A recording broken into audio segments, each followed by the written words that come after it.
ওসমান হাদির বিচার না করলে বুঝে নেওয়া হবে সরকার নির্বাচন চায় না, এমন মন্তব্য করেছেন ইনকিলাব মঞ্চের সদস্য সচিব আব্দুল্লাহ আল জাবের। বলেন, হাদি হত্যার বিচারের দাবিতে নির্বাচন বানচাল হলে সরকারকে এর দায় নিতে হবে। জুমার নামাজের পর ঢাকা বিশ্ববিদ্যালয়ের কেন্দ্রীয় জামে মসজিদ থেকে বিক্ষোভ মিছিল বের করে ইনকিলাব মঞ্চ। এ সময় হাদি হত্যার বিচার দাবিতে স্লোগান দেন বিক্ষুব্ধ ছাত্র জনতা। মিছিল পরবর্তী বক্তব্যে আব্দুল্লাহ আল জাবের 1 মাসেও হাদি হত্যার বিচার না হওয়ায় সরকারের সমালোচনা করেন। এ সময় তিনি হত্যার সাথে জড়িত মূল আসামির পাশাপাশি পরিকল্পনাকারী এবং সহায়তাকারীদেরও বিচারের দাবি জানান। জাবের বলেন, দেশে হাদি হত্যার বিচারের বিরোধিতা কেউ করলে আসন্ন নির্বাচনে ব্যালটের মাধ্যমে এর জবাব দেবে জনগণ।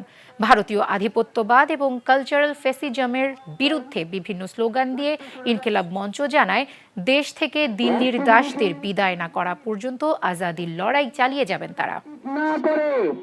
তাহলে আমরা বুঝিয়ে বলি রাষ্ট্রীয় নির্বাচন চাই না, কিন্তু যদি আমাদেরকে বলা হয় আমরা ইনকিলাব মঞ্চের ব্যানারে নির্বাচন বানচাল করবার জন্য যদি আজাদ ফলাইয়া দেব, আমাদের এই আজাদের লড়াই ততক্ষণ পর্যন্ত চলবে যতক্ষণ পর্যন্ত শুধু দিল্লি নয়, দিল্লির দাসদেরকে আমরা এই দেশ থেকে বিতাড়িত করতে না পারবো।